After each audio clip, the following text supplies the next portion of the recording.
Morning, guys, and everybody that may be listening.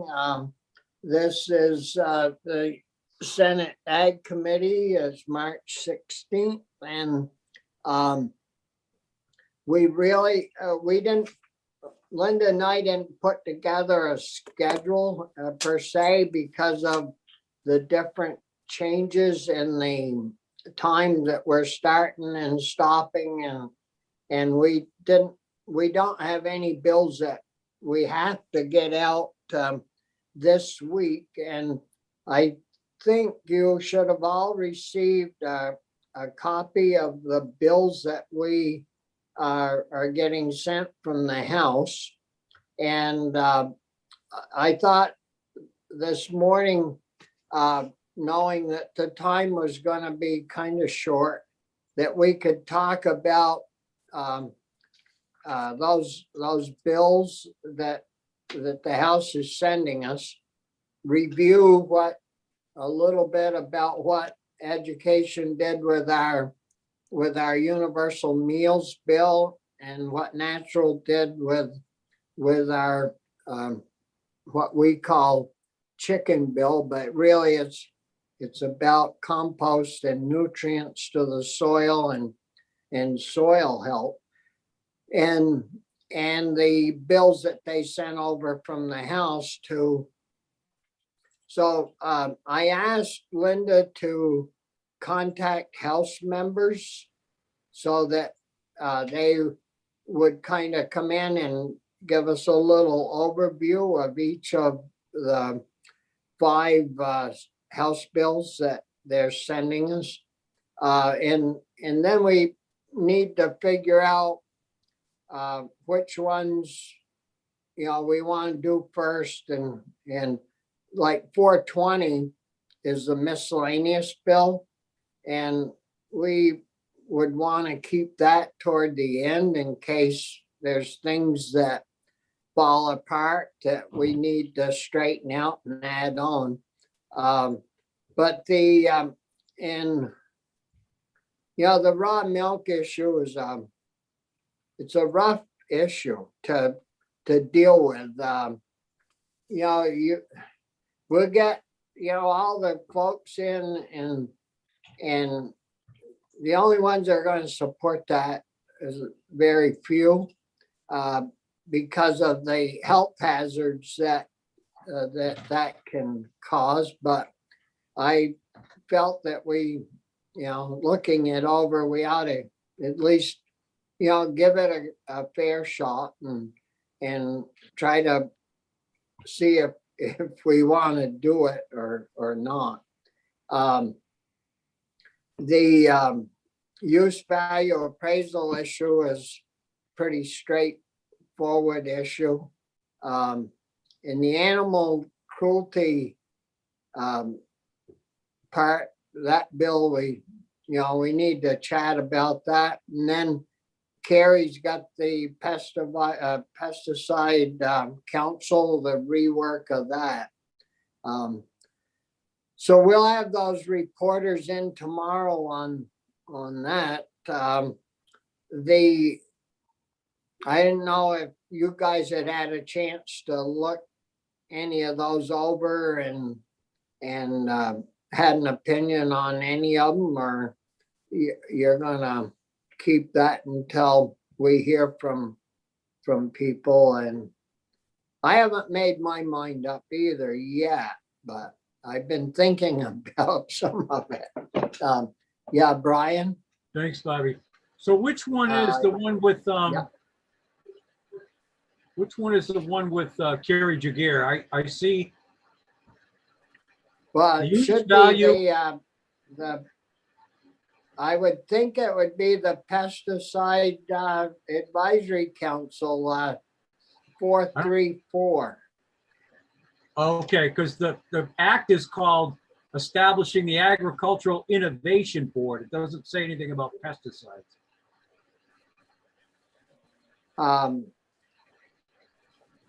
Linda, do you have any I think it's comment? the transition. I think he's transitioning the pesticide advisory into the innovation. That's correct. Oh, okay. Okay. Right. So any, Chris, did you have a question? No? So, anything else in regards to those bills? They'll be in tomorrow, and we'll give a run through on that. I don't know if any of you read, Vermont Digger today.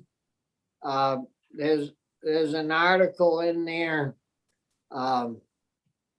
in regards to, Vermont Technical College, selling their dairy farm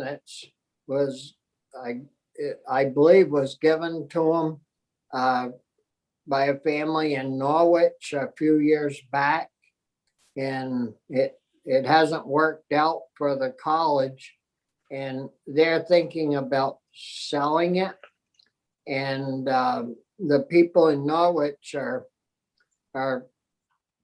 according to the article, are upset in regards to VTC wanting to sell that. And their concern is that that's the last operating farm in Norwich. And their concern, or one other concern, is that they think that only somebody with a lot of money will pick it up, chop it up, and that land will be growing households instead of crops in the future. So I thought it might be good to get Pat Moulton on the line and have a little chat with her in regards to what they're doing, what they're thinking about, why are they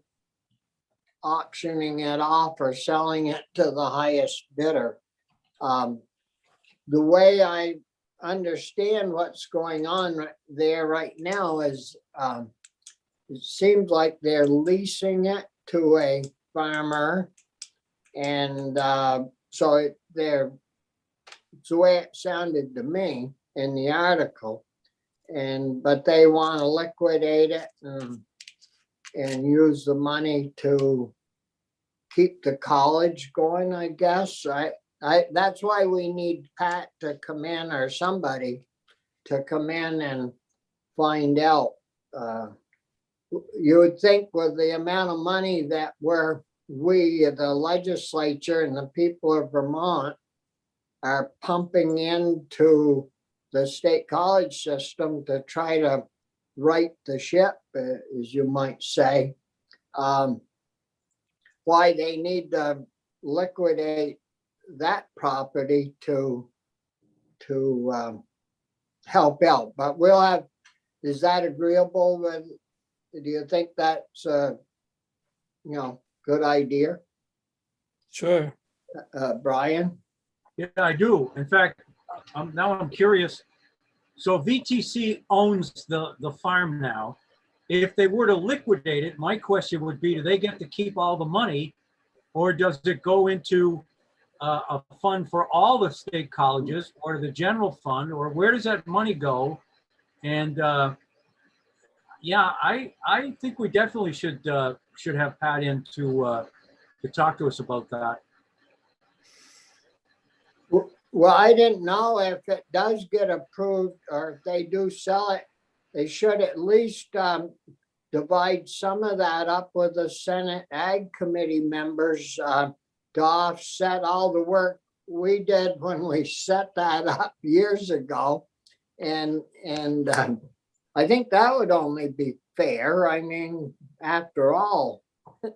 But Anthony, you want to support that idea, or do you have some other comment? No, I think I would go with what you just said. I think it's interesting though. I think that the farm that they're talking about, I think one of the things that's going on is that it doesn't have much acreage left with it. And so they're saying that to bring in to make it a dairy farm, they don't have enough room for grazing and whatnot.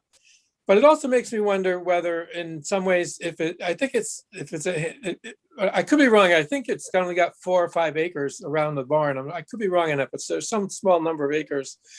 I wonder if they would want to use it as a showcase for how to diversify. Here's a farm that was a dairy farm. Maybe now we should talk about what would we do on those acres to diversify it and make it an example of a diverse transitional effort. So that's just another part of the conversation.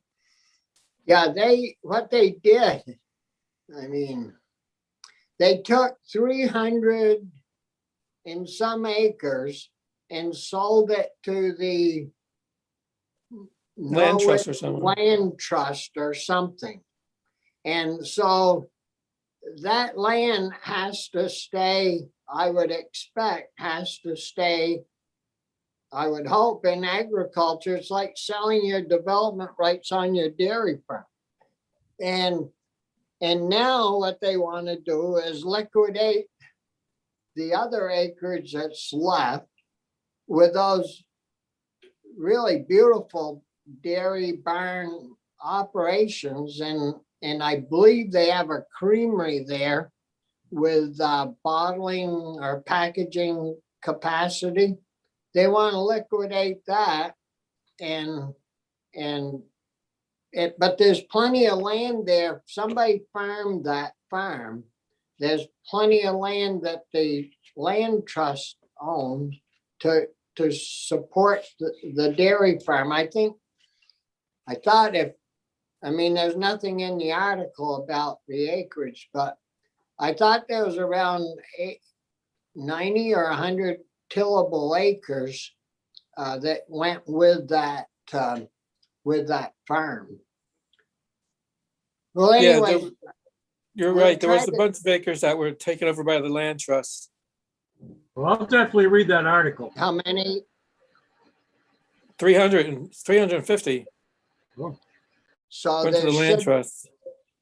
so how many acres are left with the farm, Anthony? Wasn't there 378 or something like that total? Not sure.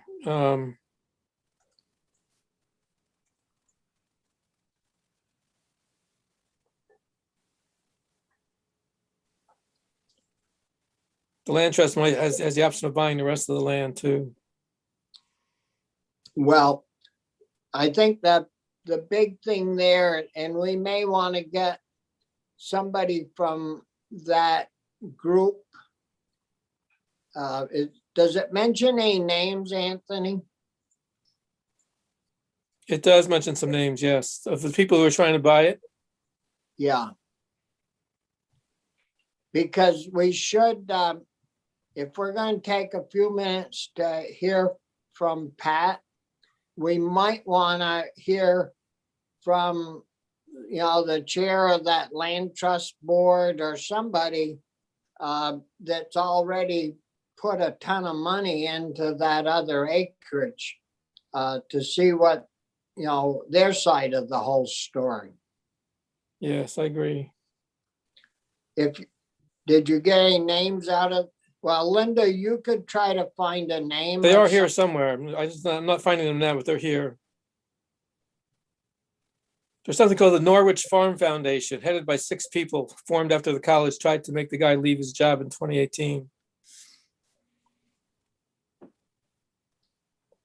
Tony Gemagani, a cardiologist and foundation board member, donated $10,000. I can't pronounce his last name, but it's in the article. Linda, are you, so you can hear us? Yes, Maybe if you look that article up, you might be able to get a name of someone from the group the land trust group that purchased the bulk of that land to see if they might be available Thursday as well. okay. Is there any, Chris? Well, I don't mean to cut you off. I do have a question when it's time. Oh, it's time. You were working on money for VHCB and hoping somehow there be a connection to on-farm housing and Yep. some of those discussions. And I gather that maybe something happened there, or people were feeling like we were on something positive was occurring. So do you have any update, or do you know why people are excited? Yeah, they didn't take the pills. The, the, yeah, Gus is gonna take, I mean, that's all been squared away. I wrote at least 2 different folks notes saying that it was being handled. Gus is gonna take part of that 5 million that he retained from the 20 million for other smaller issues. He's going to use part of that 5 million to set up a farm labor housing proposal or fund, and that he's all in agreement with that. It seems that we did a study somebody did back maybe in a few years back that set up all this criteria and standards for like how many people should be in a place, and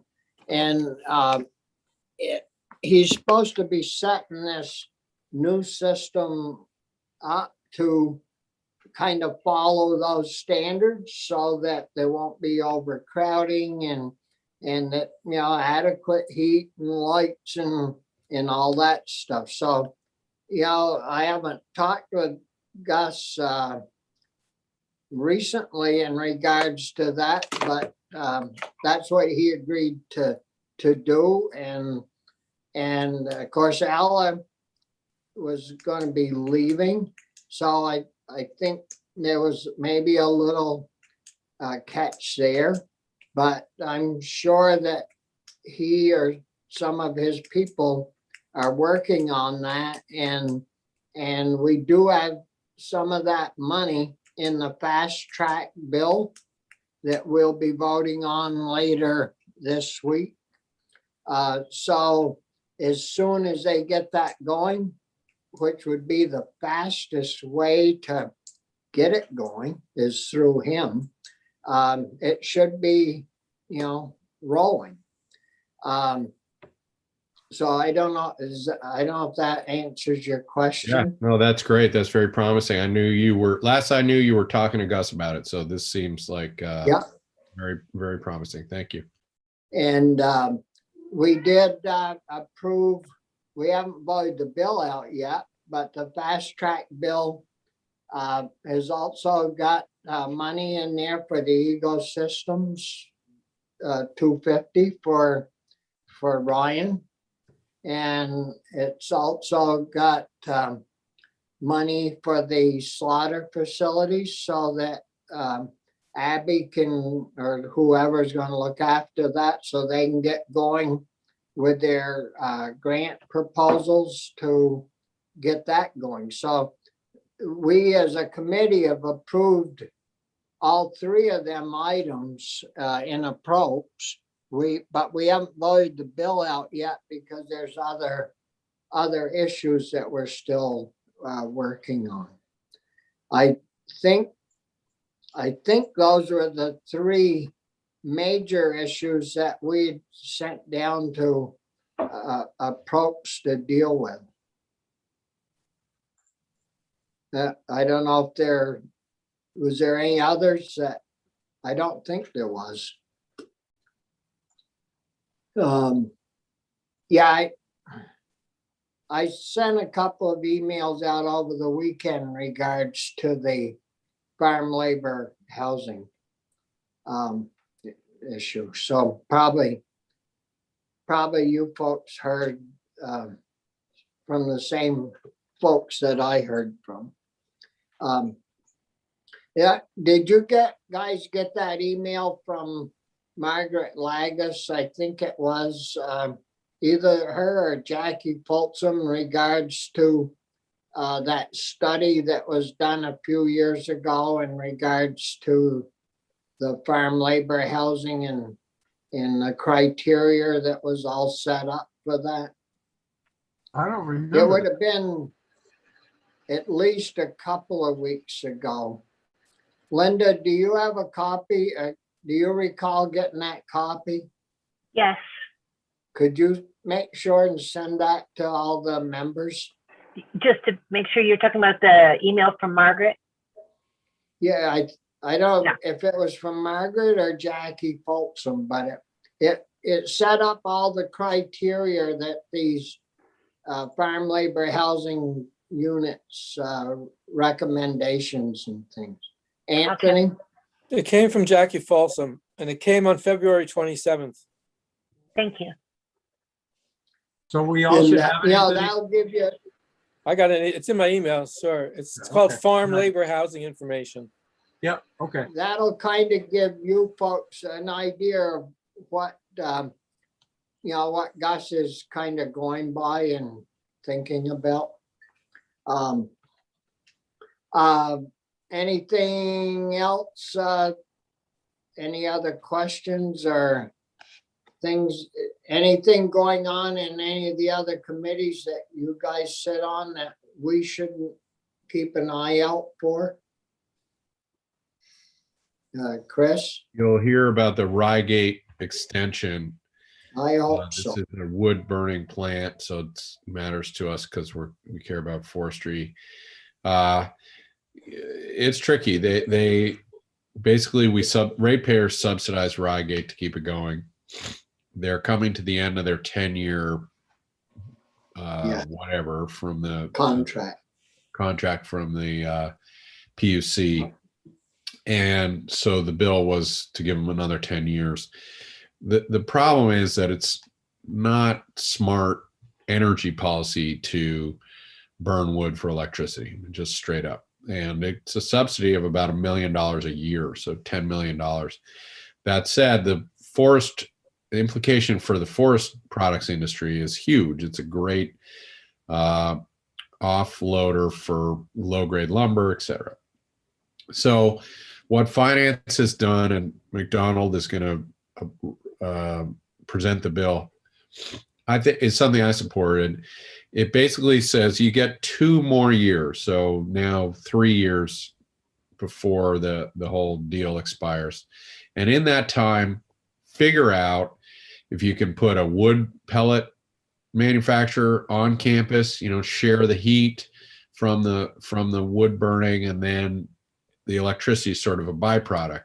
Or the owner has actually, you'll like this, potentially linked up with a shrimp farmer, Vermont shrimp. So we're like, well, whatever it is, find us some solution so that you can, actually make use of that heat.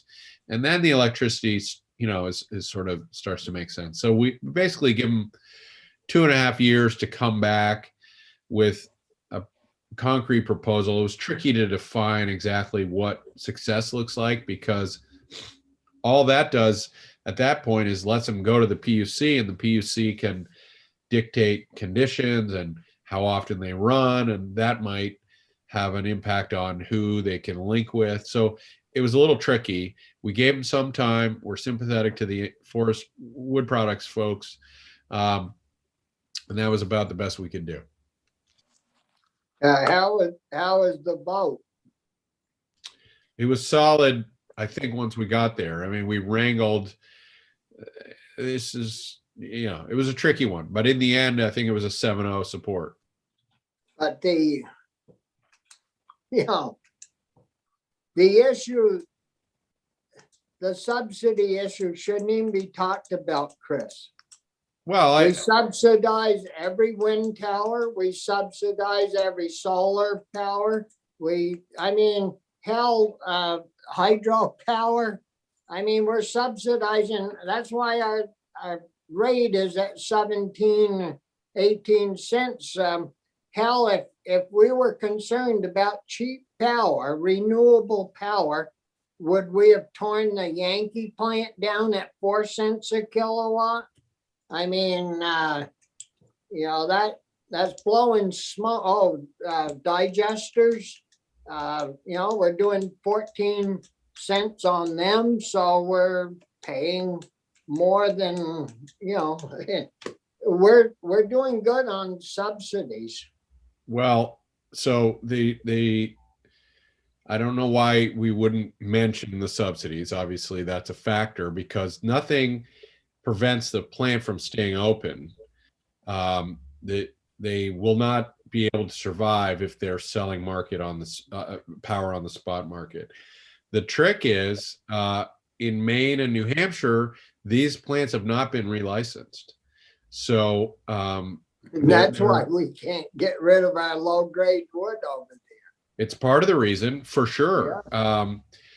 So I mean, it is a real subsidy, and you mentioned other things we're subsidizing. We're not subsidizing them to the same degree. And there are people who come forward and say, this is as dirty as burning coal.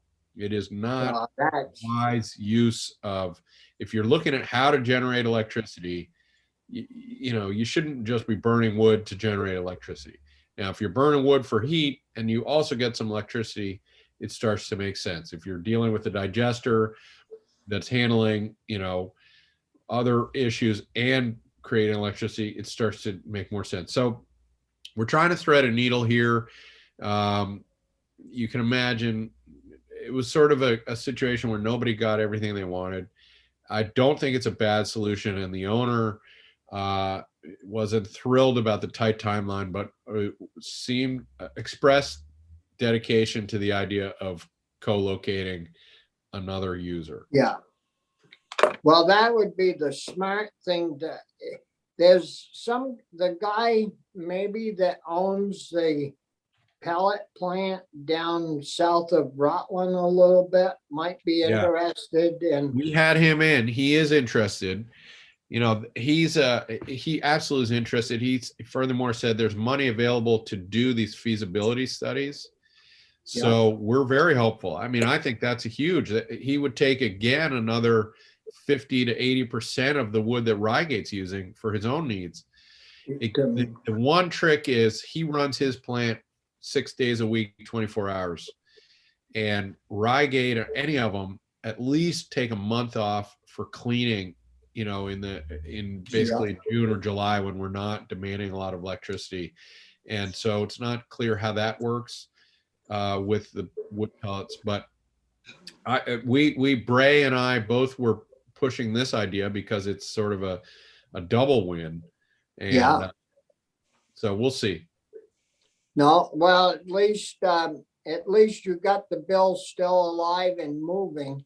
And last year, of course, it got over to the House and sat there. And so hopefully, you'll get something that maybe somebody else might want from the other body and sit on it. Well, the other thing is, this is a company that owns a bunch of these in Maine, et cetera. And he just bought Rygate in the last year. And so I said, well, that's kind of weird. We're in the middle of the big question of whether or not you're going to operate for 10 years. And he was very cavalier about it. He said it comes with a decommissioning fund, so it's sort of no big deal. So I don't know. This company we had folks present the notion that they are maybe not great actors in some of their other facilities. So it was complicated. This was about the best we could do. Well, don't you worry. They have people that get up earlier than we get up in the morning that figures this stuff all out. So, but it was very important for our wood industry and for the health of our timber products forest, because you got to get junk out of the way and used up so you can get to the good wood. And you have to have a market for that. So that's great that you at least got it out and moving. Anything else that any of you want to bring up? Because two of you gang up in one committee and all you do is screw Chris over with his election laws, right? Did they vote with you this morning, Chris? The committee threw you under the bus?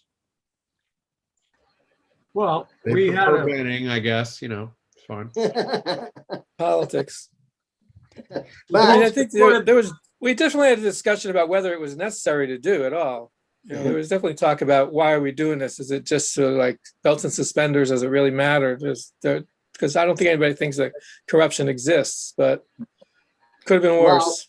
I don't know what you heard in committee, but in Troy, Vermont, I've been on the Board of Civil Authority for forever, since I was 22 years old. And I've been running for office since I was 21 years old. And if you're running for a town office and there's no opposition, you're fine as a Board of Civil Authority. If you're running for the legislature, no opposition, you're fine to help out. But if you're running for the legislature and you're a candidate, you don't pick ballots and you don't count ballots.